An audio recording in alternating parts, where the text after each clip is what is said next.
Episode की शुरू होते हैं हम देखते हैं कि पूरी क्लास लड़ रही रहती है और सब लोग इसके लिए लड़ रहे रहते हैं क्योंकि कल्चर फेस्टिवल में क्या परफॉर्म करना है किसी को कुछ आइडिया नहीं रहता और सब लोग ने पहले ही मेजर वोट करके डिसाइड करने वाले रहते हैं, लेकिन उससे भी कुछ नहीं होता। नाजमी बोलती है कि हम लोग पहले ही मेजर वोट करके देख चुके हैं लेकिन वो अभी तक काम नहीं आया, तो हम लोग फिर से वोट करेंगे और कुछ भी हो जाए हम लोग इस बार डिसाइड करके ही रहेंगे। और सबसे पहले वही सजेशन देती है, वो बोलती है कि हम लोग एक मेड कैफे बनाते हैं। फिर यमाई सजेशन देती है कि हम लोग हॉन्टेड हाउस बनाते हैं। फिर नाका नाका सजेशन देती है, वो बोलती है कि हम लोग बैंड रख। फिर आखिरी सजेशन देती है वीका अ मॉल का, जिसका कि मतलब मुझे नहीं पता, शायद से मैंने नाम भी गलत लिया है। फिर निंजा सजेशन देता है कि हम लोग इंडिपेंडेंट मूवी बनाते हैं, तो कुछ क्लास की लड़कियां उसके ऊपर भड़क जाती है। वो बोलती है कि हमारा बजट नहीं है उतना। फिर ओन मैन बोलती है कि हम लोग राइस बॉल बनाते हैं, हमें खाने के लिए भी तो चाहिए। तो सब लोग एकदम एक्साइटेड हो जाते हैं कि कोमी के हाथ का बना हुआ है राइस बॉल। फिर आका को सजेशन करती है फॉर्चून टेलिंग स्टैंड का। फिर एक नया कैरेक्टर इंट्रोड्यूस होता है जिसका कि नाम रहता है ओकाकू, और वो बोलता है क्रॉस प्ले का।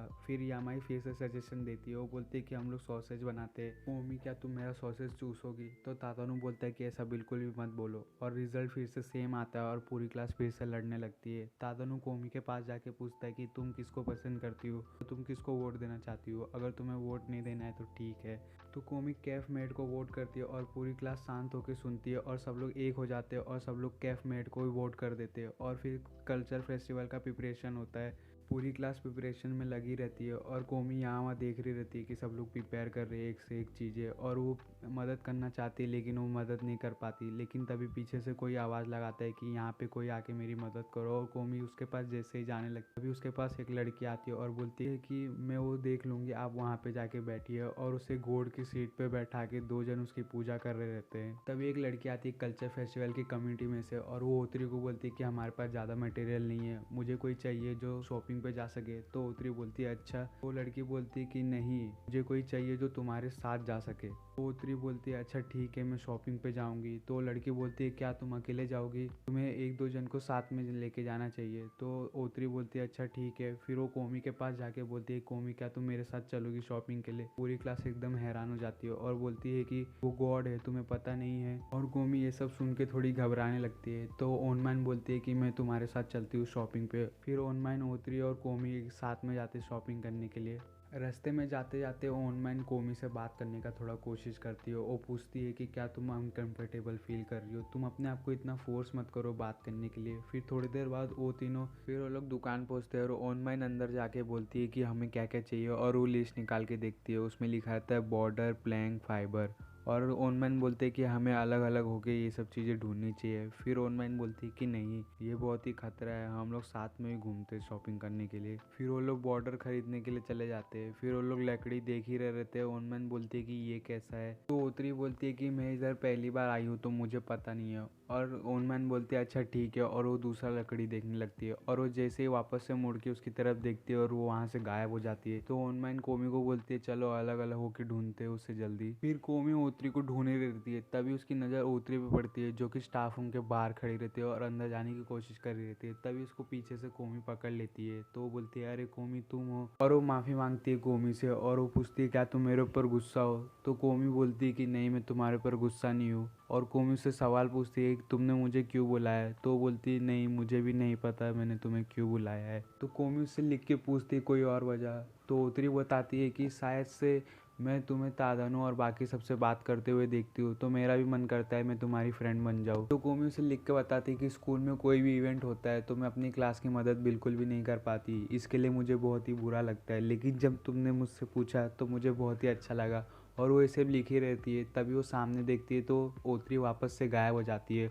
और वो पीछे मुड़ के देखती है तो ओत्री चेनसो पकड़ के खड़ी रहती है। फिर थोड़ी देर बाद वो तीनों शॉपिंग से वापस आ रहे रहते हैं। ओनमैन और ओत्री एक दूसरे से बात कर रहे थे। ओत्री बोलती है कि मैं कोमी की फ्रेंड बन गई और आप भी मेरी फ्रेंड हो। तो ओनमैन बोलती है हाँ हाँ, मैं भी तुम्हारी फ्रेंड हूँ। और ओनमैन कोमी को देख के बोलती है कि हम अपना बेस्ट देंगे कल्चर फेस्टिवल में। और कोमी सच में हाँ बोल के आगे चल जाती है। तो ओनमैन सोचते हैं भी हमें और भी मदद करने के लिए इससे पूछना पड़ेगा। और फिर वो लोग जैसे स्कूल के गेट के इधर पहुँचते हैं वैसे ही नाज़मी अपनी क्लास की खिड़की के इधर मुंह लगा के खड़ी रहती है और तादानू को बोलती है शॉपिंग ग्रुप वापस आ गया है। तादानू भी बोलता है हाँ मुझे भी सब कुछ ठीक ही लग रहा है, कुछ भी गड़बड़ नहीं हुआ। फिर सीन शिफ्ट होता है, हम देखते हैं तादानू, कोमी और नाज़मी आए अपने स्कूल कल्चर फेस्टिवल का पैम्पलेट बांटने के लिए, जो कि उनके स्कूल के बाजू में जो शॉपिंग स्टेयर है वहीं पर। और नाज़मी आते ही सबसे पहले बोलती है कोमी तुम जाओ बांटने के लिए, और तादानू बोलता है मुझे पता था ऐसा कुछ होने वाला है। तो तादानू उसे बोलता है कि तुम उसे पहले एक एग्जाम्पल बताओ, और एकदम वो फटाक से वहाँ से भागते हुए एक दुकान में जाती है और उन्हें पैम्पलेट दे के और वहाँ से कुछ खरीद के वापस भी आ जाती है। तो कोमी बोलती है एक दो जगह है जहाँ पे मैं जा सकती हूँ। तो तादानू बोलता है अच्छा ठीक है। फिर वो एक दुकान में जाती है, वहाँ पे बैठती है और वहाँ से वापस आ जाती है, लेकिन वो पैम्पलेट नहीं बांट पाती तो थोड़ा रोने लगता। तो तादानू बोलता है अच्छा ठीक है तुमने ट्राई तो किया, अगर कोई और जगह है जहाँ पे तुम जा सकती हो।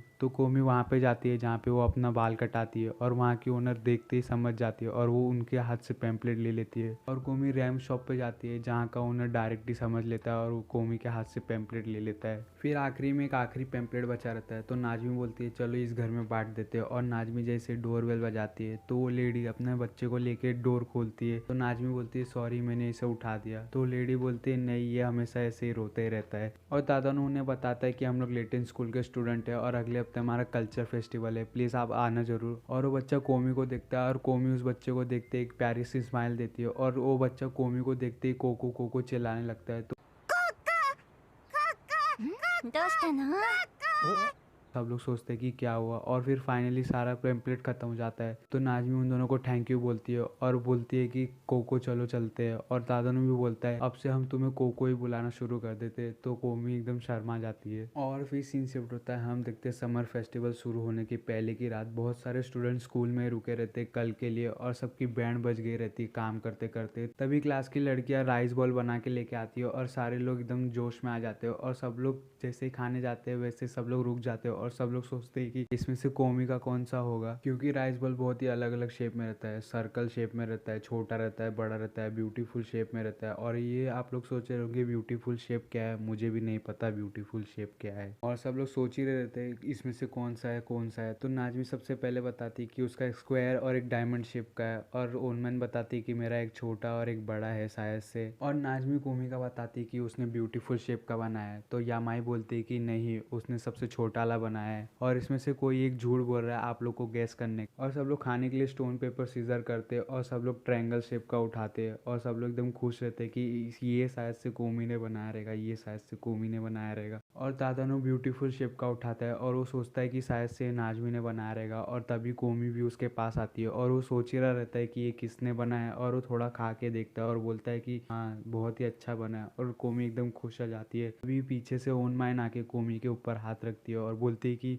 ये ब्यूटीफुल शेप वाला किसने बनाया तादानू के लिए। और फिर सीन शिफ्ट होता है, हम देखते हैं अगले दिन कल्चर फेस्टिवल शुरू हो चुका है, और ये स्कूल का 23rd कल्चर फेस्टिवल है। और चेंजिंग रूम के अंदर कोमी अपना मेज का ड्रेस चेंज करके खड़ी रहती है, और वो नाज़मी को इस सारे में बताती है कि ये ड्रेस बहुत ही ज़्यादा छोटा है, और नाज़मी उसे बोलती है क्या तुम्हें बड़ा ड्रेस चाहिए, लेकिन वो तो हमारे पास नहीं है। और फिर हम देखते हैं एक नए कैरेक्टर जिसका कि नाम रहता है टेत्सुहितो आडो, शायद से नाम मैंने गलत लिया, और ये अपने आप को मेड एक्सपर्ट मानता है, जो कि इसने 3 हफ्ते पहले ही शुरू किया है। और इसका रोज का डेली रूटीन है कि ये हर दिन अलग अलग मेड कैफ़े में जाता है, खाली मेड कैफ़े में। और ये इस बार स्कूल के कल्चर फेस्टिवल के मेड कैफ़े में आया, और वो जैसे ही अंदर आता है वैसे ही नाज़मी उसका वेलकम करती है। और ये थोड़ा शर्मीला प्रकार का है, जैसे इसके आसपास कोई लड़की आ जाती है तो ये थोड़ा शर्माने लगता है। और ये जैसे जाके बैठता है, नाज़मी इसके पास ऑर्डर का बुक लेके आती है और पूछती है कि आप क्या खाना चाहेंगे, और ये अपना ऑर्डर दे देता है। और फिर वो बाकी सारी मेड्स को भी देखता है, तभी कोमी अपने हाथ में पानी का पकड़ा हुआ ग्लास उसके पास लेके आ रही रहती है, और वो उसे इस तरीके से देख रही रहती है। उसे लगता है कि ये उसके ऊपर गुस्सा है शायद से, और वो अपने हाथ में पानी का पकड़ा हुआ ग्लास टेबल पे रख देती है। तो ये सोचता है हाँ ये शायद से सच में गुस्सा ही है मेरे ऊपर। और कोमी उसे आई एम सॉरी और एग्जैक्टली बोल देती है, और उसको लगता है कि हाँ शायद से मेरे ऊपर गुस्सा ही है, मैं सही था। लेकिन कोमी का कहने का मतलब रहता है एक्सक्यूज़ मी, और तभी उसका ऑर्डर भी आ जाता है और वो फटाफट अपना ऑर्डर ख़त्म कर लेता है। और वो वहाँ से मुंह लटका के जा रहा रहता है। तभी कोमी को लगता है कि ये उसकी वजह से हो रहा है, तो कोमी उसे पीछे से आवाज़ लगाती है, प्लीज़ रुक जाइए। और वो पीछे मुड़ के देखता है कोमी को, तो कोमी वापस से उसे एकदम अजीब सा चेहरा बना के देख रही रहती है। और तभी नाजमी उन दोनों के पास आती है और वो कोमी को बोलती है, अगर तुम्हें उन्हें बाहर भेजना ही है तो तुम्हें उस तरह से बोलना चाहिए, गुड लक टू यू। और वो बाहर जाके सोचता है कि एक ऐसी मेड जो कि अपने शब्द को बोलते हुए कंफ्यूज नहीं हो सकती, लेकिन फिर भी। और वो यही सब सोच रहा रहता है और उसको ये एक्सपीरियंस ज़िंदगी भर याद रहने वाला है। और फिर थोड़ी देर बाद नाजमी तादानू के पास आके बोलती है, तादानू हमारे पास अभी भी एक मेड यूनिफॉर्म पड़ा है जो कोमी ने उतार दिया था, क्या तुम उसे पहनोगे? तो तादानू उसे मना कर देता है। तो नाजमी तादानू को बोलती है मज़ा आएगा, और कोमी भी उसके पास आ जाती है। तो तादानू बोलता है मैंने तुम्हें अभी मना किया। और फिर थोड़ी देर बाद तादानू चेंज करके आता है मेड आउटफिट में, और वो जैसे ही चेंज करके आता है उसके फ्रेंड्स बोलते हैं कि ये क्या कर लिया, ये तुम्हारे पर बिल्कुल भी अच्छा नहीं लग रहा। लेकिन कोमी को ये बहुत ही अच्छा लग रहा रहता है, और वो कोमी को बोलता है क्या मैं इसे उतार दूँ? तो नाजमी उसके पास आके बोलती है कि अगर तुम ये कर रहे हो तो तुम अच्छे से करो। तो तादानू उसे बोलता है कि ये तुमने ही मुझे पहना है। और तभी कोमी की मम्मी आ जाती है और पूरी क्लास वाले एकदम खुश हो जाते हो और उन्हें एकदम रईसों की तरह कुर्सी पे बैठाया जाता है। और तादानू पानी लेके आता है, तो कोमी की मम्मी तादानू को देखती है। तो तादानू बोलता है कि आप जैसा सोच रही है ऐसा बिल्कुल भी नहीं है। और कोमी की मम्मी कोमी के भाई को आवाज़ लगाती है, सोस्की तुम वहाँ पे क्या कर रहे हो, जल्दी से अंदर आओ, शायद से नाम मैंने गलत लिया है। तो पूरी क्लास वाले सोचते हैं कि ये सोस्की कौन है, और तभी वो क्लास के अंदर आता है जो कि बहुत ही ज़्यादा क्यूट और हैंडसम रहता है। तो पूरी क्लास की लड़कियाँ उसके ऊपर एकदम फिदा हो जाती है और उसे गॉड चेयर पे बैठा देती है। और फिर थोड़ी देर बाद वो उठ के वहाँ से जाने लगता है क्योंकि उसे बहुत ही ज़्यादा अनकंफर्टेबल फील हो रहा था। और वो जैसे ही जाता है तभी तादानू की छोटी बहन आ जाती है और उसे मेड ड्रेस में देख लेती है। और उसका रिएक्शन तो देखो, सेम मेरा भी रिएक्शन वैसे ही था उसे पहली बार मेड ड्रेस में देखने के बाद। और फिर वो उसका फ़ोटो खींच लेती है और अपनी मम्मी को भेज देती है। और फिर चेंजिंग रूम में बैठ के तादानू नाजमी को कोस रहा रहता है। तभी कोमी उसके पास आती है और तादानू कोमी को बोलता है कि मुझे अच्छा लगा कि ये काम कर गया, मैं तुमसे एक बात पूछना चाहता हूँ, ये मेरे ऊपर अच्छा नहीं लग रहा। तो कोमी उसे मना करती है और उसे लिख के बोलती है कि तुम बहुत ही ज़्यादा क्यूट लग रहे हो। और कुछ रीज़न के कारण वो दोनों एकदम शर्मा जाते हैं। और आगे की स्टोरी अगली वीडियो में आएगी। अगर आप लोगों ने मेरी वीडियो को पूरा देख लिया है तो प्लीज़ मेरे चैनल को सब्सक्राइब करना, इस वीडियो को लाइक करना, शेयर करना, कमेंट करना। मिलते हैं अगली वीडियो में, बाय।